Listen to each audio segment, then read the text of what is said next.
नमस्कार दोस्तों, star coaching centre में आप लोगों का स्वागत है। आज की वीडियो में हम बात करने वाले हैं बिहार बोर्ड मैट्रिक परीक्षा 2025 में साइंस से पूछे जाने वाले मोस्ट वीवीआई ऑब्जेक्टिव क्वेश्चंस को करने वाले हैं। जी हाँ दोस्तों, ये बहुत ही ज़्यादा महत्वपूर्ण क्वेश्चंस है। इस बार आपके बोर्ड परीक्षा में यही सारा क्वेश्चंस छपने वाले हैं। आपके दम भी दिखाना, आपको 40 क्वेश्चंस हम करवाएंगे। आप लोगों को कमेंट में जवाब भी देना है। अगर आप 37 का जवाब दे रहे हैं तो समझ जाइएगा कि आपकी तैयारी बेस्ट है, आप टॉपर लाइक है। तो चलिए बिना टाइम गवाए स्टार्ट करते हैं। उससे पहले दोस्तों, अगर पहली बार आए हैं तो चैनल को सब्सक्राइब कर दीजिए, लाइक तो कर ही देना है। उसके बाद शेयर बाद में कीजिएगा और कमेंट भी बाद में कीजिएगा जब वीडियो अच्छा लगेगा तब। तो चलिए बिना टाइम गवाए स्टार्ट करते हैं। मेरा पहला क्वेश्चन है, जब प्रकाश की किरण विरल माध्यम से सघन माध्यम में जाती है तब आपतन कोण अपवर्तन कोण होता है। यानी कि आपतन कोण से जो है अपवर्तन कोण कैसा होता है? बड़ा होता है, छोटा होता है, बराबर होता है, बड़ा तथा छोटा दोनों होते हैं। तो दोस्तों, जब विरल माध्यम से कोई भी चीज सघन माध्यम में जाती है तो आपतन कोण जो होते हैं उससे बड़ा होते हैं। कौन सा कोण? अपवर्तन कोण। कौन सा कोण? अपवर्तन कोण। तो आपतन कोण से हमेशा बड़ा होगा कौन सा कोण? अपवर्तन कोण। लेकिन माध्यम पे डिपेंड करेगा। अगर विरल माध्यम से सघन माध्यम में जा रहा है तो आपतन कोण से बड़ा होगा अपवर्तन कोण। अगर सघन माध्यम से विरल माध्यम में जाएगा तो आपतन कोण से छोटा होगा अपवर्तन कोण। चलिए नेक्स्ट क्वेश्चन पे हम लोग चलते हैं। क्वेश्चन नंबर 2 है मेरा, हवा में प्रकाश की चाल 3 गुना 10 मीटर पर सेकेंड तथा कांच में प्रकाश की चाल 2 गुना 10 मीटर पर सेकेंड है, तो कांच का निरपेक्ष अपवर्तनांक यानी कि एनजी ज्ञात करना है दोस्तों। तो चलिए हम लोग ज्ञात करके देख लेते हैं। देखिए आप लोग पढ़े होंगे कि एनजी बराबर जो फार्मूला होते हैं वो होते हैं सी बटे भी। यानी कि ये हो गया प्रकाश में चाल और ये हो गया आपकी प्रकाश, कांच में प्रकाश की चाल। तो आपका देखिए प्रकाश की चाल कितना है? 3 गुना 10 × 8 मीटर पर सेकेंड। और उसके बाद आपका जो है कांच में प्रकाश की चाल कितना है? 2 गुना 10 × 8 मीटर पर सेकेंड। अब मेरे प्यारे साथी ध्यान से देखिए, यहां से 10 × 8 मीटर पर सेकेंड और यहां से 10 × 8 मीटर पर सेकेंड दोनों कट गए। तो बचा कितना? 3/2। यानी कि आपका जो कांच का निरपेक्ष अपवर्तनांक हो जाएगा वह हो जाएगा 3/2। Option number A right answer है। चलिए नेक्स्ट क्वेश्चन पे हम लोग बढ़ते हैं। प्यारे साथी तीसरा नंबर मेरा प्रश्न है, मनुष्य में वृक्क संबंधित है। यानी कि मनुष्य में जो वृक्क होते हैं, वृक्क को ही दोस्तों दूसरा नाम होता है गुर्दा है। क्या होते हैं? गुर्दे या गुर्दा। अब ये किससे संबंधित है? पोषण से है, शोषण से है, उत्सर्जन से है, परिवहन से? तो दोस्तों इसका राइट आंसर होगा ऑप्शन नंबर सी, उत्सर्जन से है। दोस्तों वृक्क से और भी कई सारे प्रश्न पूछे जाते हैं, चलिए उनको भी देख लेते हैं। तो यहाँ पर ध्यान दीजिएगा, यानी कि वृक्क से संबंधित यानी कि जुड़ी कुछ बातें। हर व्यक्ति में गुर्दे यानी कि वृक्क एक जोड़ी होते हैं। यानी कि कितने होते हैं हर व्यक्ति में? तो एक जोड़ी वृक्क की संख्या होते हैं। वृक्क का जो वजन होते हैं यानी कि गुर्दे का जो वजन होते हैं 120 ग्राम से 170 ग्राम के बीच होते हैं। और ये 10 से 12 सेंटीमीटर लंबा होते हैं और 5 से 7 सेंटीमीटर क्या होते हैं दोस्तों? चौड़ा होते हैं। कौन सा चीज? वृक्क। वृक्क को दूसरे भाषा में क्या कहते हैं? गुर्दे। यानी कि गुर्दा को ही हम लोग क्या बोलते हैं? वृक्क। चलिए नेक्स्ट क्वेश्चन पे हम लोग बढ़ते हैं। चौथा नंबर मेरा क्वेश्चन से दोस्तों, स्वपोषी पोषण के लिए आवश्यक क्या है? यानी कि स्वपोषी पोषण के लिए क्या क्या आवश्यक है? तो देखिए स्वपोषी पोषण के लिए जो आवश्यक होते हैं वो होते हैं कार्बन डाइऑक्साइड, उसके बाद हो गए जल, उसके बाद और क्या हो जाएंगे दोस्तों? उसके बाद हो जाएंगे सूर्य का प्रकाश, और उसके बाद क्या हो जाएंगे और बताइए तो आप लोग कमेंट में।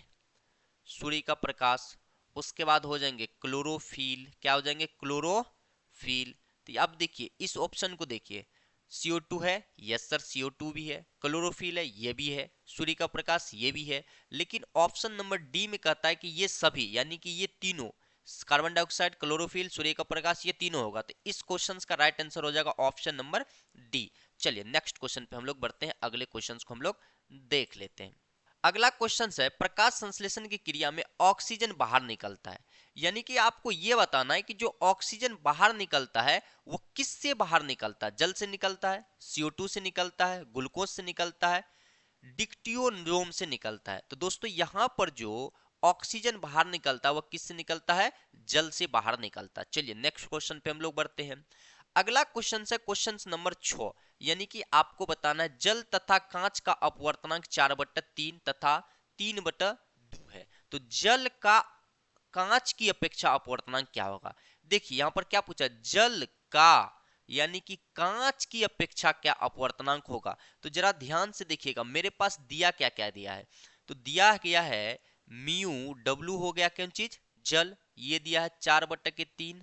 उसके बाद दिया है म्यू जी यानी कि हो गया ग्लास यानी कि कांच बोलेंगे, तो ये हो गया आपका कितना, ये हो गया 3/2। अब हमें किसके सापेक्ष निकालना है, तो जल का कांच की अपेक्षा यानी कि जल जो है वह कांच की अपेक्षा अपवर्तनांक क्या होगा। तो कांच की अपेक्षा निकालना है तो हमें यहां पर लिख देना क्या दोस्तों, ध्यान दीजिएगा, यहां लिख देना है कांच की अपेक्षा म्यू, और यहां हो जाएगा किस में, तो जल में यानी कि वाटर में। तो सबसे पहले क्या लिखेंगे, यहां पर लिखेंगे हम लोग वाटर, वाटर ही आएगा, वाटर की अपेक्षा किसके, कांच के कर रहे हैं, और यहां पर म्यू ग्लास यानी कि कांच। अब देखिए म्यू डब्ल्यू कितना दिया है 4/3, और उसके बाद आपको दिया है म्यू जी कितना दिया है 3/2। अब ध्यान से देखिए, ये आ गया 4/3 गुना, ये नीचे है तो गुना करेंगे तो ऊपर चला जाएगा, तो ये हो जाएगा 2/3। तो हम लोग बोलेंगे 4 दूनी की 8, 8/9। इस क्वेश्चन का राइट आंसर होगा ऑप्शन नंबर कौन सा, डी। कौन सा, डी। चलिए नेक्स्ट क्वेश्चन पे बढ़ते हैं दोस्तों, ये इंपॉर्टेंट है, इस टाइप में से एक क्वेश्चन तो पूछा ही जाएगा, ये ध्यान में रखिएगा। चलिए आगे बढ़ते हैं। अगला क्वेश्चन, क्वेश्चन नंबर 7 को गौर से देखिए मेरे दोस्त, जब आपतन कोण का मान क्रांति कोण के बराबर हो तब अपवर्तन कोण होगा। तो हमेशा याद रखिएगा, क्रांति कोण के बराबर अगर होगा तो अपवर्तन कोण हमेशा हमेशा 90 डिग्री का होगा। कितना डिग्री का होगा, आपतन कोण अगर क्रांति कोण के बराबर हो जाएगा तो अपवर्तन जो कोण होगा वो हमेशा और हमेशा कितना डिग्री, 90 डिग्री होगा। तो ऑप्शन नंबर बी। चलिए नेक्स्ट क्वेश्चन पे हम लोग बढ़ते हैं। अगला क्वेश्चन है आपका क्वेश्चन नंबर 8, कहा जा रहा है कि दांत का मसूड़ा यानी कि एनिमल किस पदार्थ का बना होता है जो काफी कठोर होता है। ये आप लोग भी जानते हैं, एनिमल जो हमारा दांत है वो काफी कठोर होते हैं। कह रहा है कि ये कठोर होते हैं तो किस पदार्थ का बना है। क्या हमारा कैल्शियम फॉस्फेट से बना है, कॉपर क्लोराइड से बना है, कैल्शियम कार्बोनेट से बना है, कैल्शियम कार्बाइड से बना है। तो इसका राइट आंसर होगा ऑप्शन नंबर ए, यानी कि कैल्शियम फॉस्फेट से बना होता है हमारा दांत जो मसूड़ा होते हैं, या इसे ही हम लोग बोलते हैं एनेमल। चलिए नेक्स्ट क्वेश्चन पे हम लोग चलते हैं। क्वेश्चन नंबर 8 का राइट आंसर है ऑप्शन नंबर ए। अगला क्वेश्चन देखिए, क्वेश्चन नंबर 9, सोडियम क्लोराइड के जलीय विलयन से विद्युत धारा प्रभावित करने पर वियोजित होकर सोडियम हाइड्रोक्साइड बनता है, इस प्रक्रिया को क्या कहते हैं। दोस्तों इस क्वेश्चंस को बनाने से पहले आप कुछ समझिए, आपने पढ़े होंगे केमिस्ट्री के चैप्टर नंबर 1 में रासायनिक अभिक्रिया एवं समीकरण में कि एक आपका होते हैं वियोजन अभिक्रिया। कौन सा अभिक्रिया मेरे प्यारे साथी, वियोजन अभिक्रिया। अब ध्यान दीजिएगा, वियोजन अभिक्रिया में 2 प्रकार के पढ़े होंगे, कोई कोई 3 प्रकार के पढ़ा देते हैं। तो आपने एक पढ़ा होगा कि प्रकाश वियोजन अभिक्रिया। ओहो सर ध्यान में आ रहा है, आ रहा है, प्रकाश वियोजन अभिक्रिया, प्रकाश वियोजन अभिक्रिया। एक आपने पढ़ा होगा विद्युत वियोजन अभिक्रिया, एक आपने क्या पढ़ा होगा, विद्युत वियोजन अभिक्रिया। अब जरा ध्यान दीजिएगा, ये सोडियम क्लोराइड के जलीय विलयन में विद्युत धारा प्रवाहित करने पर वियोजित हो जाता है तो सोडियम हाइड्रोक्साइड बनता है। तो ये एक प्रकार का विद्युत वियोजन अभिक्रिया है, लेकिन आपके ऑप्शन में विद्युत वियोजन अभिक्रिया कहीं नहीं है।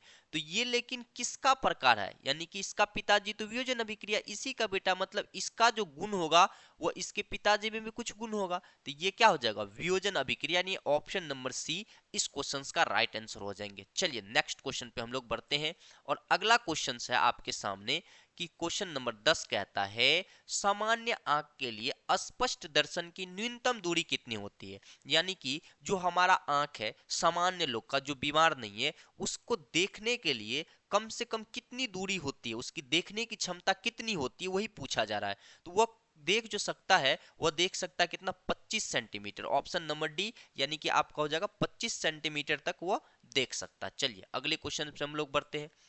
अगला क्वेश्चन से मेरे प्यारे साथी कि अगर किसी को निकट दृष्टि दोष हो गया है तो वह जो लेंस का यूज करेगा चश्मा का वह किस प्रकार के लेंस का उपयोग करेगा। तो अगर निकट दृष्टि दोष है तो हम लोग सीधे बोलेंगे अवतल दर्पण का उपयोग करेगा, यानी कि option number B right answer. अगर उसको दीर्घ दृष्टि दोष है, कौन सा दृष्टि दोष, दीर्घ दृष्टि दोष, तो ये हमेशा किसका उपयोग करेगा, उत्तल लेंस का। चलिए नेक्स्ट क्वेश्चन पे हम लोग बढ़ते हैं। अगला दोस्तों क्वेश्चन से मेरा क्वेश्चन नंबर 12, निम्न में कौन सा अंग संवेद ग्राही नहीं है। यानी कि आपको पूछा जा रहा है निम्नलिखित में से कौन सा ऐसा अंग है जो संवेदी ग्राही नहीं है। अब ध्यान दीजिएगा इसमें आपको बताना है कि संवेदी ग्राही नहीं है, हालांकि यहां पर होना चाहिए है। तो देखो आपका कान, आंख, नाक, ये आपके ज्ञानेंद्रिया है कि नहीं, ये आपका क्या है, ज्ञानेंद्रिय है। तो ये तो तीनों नहीं होंगे, तो आपका ऑप्शन नंबर डी होंगे। यहाँ पर संवेदी ग्राही नहीं है कौन, दिमाग। लेकिन यहाँ पर ये नहीं को काट देना चाहिए, यहाँ पर ये नहीं को काट देना चाहिए दोस्तों, ये मिस्टेक हो गया है। निम्न में से कौन सा अंग संवेद ग्राही है, तो आपका दिमाग जो है वह संवेद ग्राही अंग है। चलिए नेक्स्ट क्वेश्चन पे चलते हैं, अगले नंबर क्वेश्चन पे। 12 नंबर का क्वेश्चन, निम्नलिखित में कौन सबसे अधिक अभिक्रियाशील है। यानी कि आपको बताना है 13 नंबर के क्वेश्चंस में कि बताइए आप निम्नलिखित में ऐसा कौन सा ऑप्शंस है, ये चारों ऑप्शंस में जो सबसे ज्यादा अभिक्रियाशील है। वैसे तो दोस्तों यहाँ पर राइट आंसर हो जाएगा कॉपर, लेकिन आपको पूछे कॉपर ना दिया हो और कोई और चीज दे दिया जाए तो उसके लिए क्या कीजिएगा। तो सबसे ज्यादा जो अभिक्रियाशील होते हैं मेरे दोस्तों वो होते हैं पोटेशियम, यानी कि पोटेशियम जो होते हैं वो सबसे ज्यादा अभिक्रियाशील होते हैं पूरे एलिमेंट में। चलिए अब क्वेश्चन नंबर अगले पे चलते हैं। क्वेश्चन नंबर 13 का right answer option number A हो जाएगा कॉपर। उसके बाद देखिए यहाँ पर कुछ आपको क्रमांक भी बता देते हैं, अगर कंफ्यूज क्रम देख लीजिए। सबसे पहले आएगा कॉपर, यानी कि निचले हाइड्रोजन के नीचे हम लोग चल रहे हैं कॉपर। कॉपर के बाद होगा Hg, उसके बाद हो जाएगा Ag, उसके बाद आ जाएगा Au, यानी कि यही क्रम है। ऊपर वाला सबसे ज्यादा विक्रियाशील, उसके नीचे उससे कम, उसके नीचे उससे कम, इसी तरीके से हम लोग चलते हैं। चलिए नेक्स्ट क्वेश्चन पे आगे हम लोग बढ़ते हैं। अगला क्वेश्चन मेरे प्यारे साथी है 14 नंबर का, जिंक ऑक्साइड के साथ कार्बन को गर्म करने पर जिंक की धातु प्राप्ति होती है, तो कार्बन क्या है। दोस्तों ये इसको समझिए जरा गौर से। कह रहा है कि जिंक ऑक्साइड यानी कि जेडएनओ को हम लोग किसके साथ, कार्बन के साथ जब गर्म करते हैं तो गर्म करने पर ये हमें क्या बना के देते हैं, तो ये हमें बना कर देते हैं CO2 प्लस का, यहाँ पर देते हैं हमें Zn। तो कह रहा है कि यहाँ पर जो ये कार्बन है ये क्या है, उपापचायक है या उपचायक है, अपचायक तथा उपचायक दोनों है, यह सभी उत्तर सही है। तो दोस्तों यहाँ पर जो कार्बन है वह देखिए ऑक्सीजन के साथ आगे जाकर संयोग कर रहा है, मतलब क्या है, अपचायक होगा। कौन, कार्बन होगा सिर्फ अपचायक, न कि CO2 होगा। तो इस क्वेश्चन का right answer option number A. चलिए नेक्स्ट क्वेश्चन पे हम लोग बढ़ते हैं, अगले क्वेश्चन को कर लेते हैं।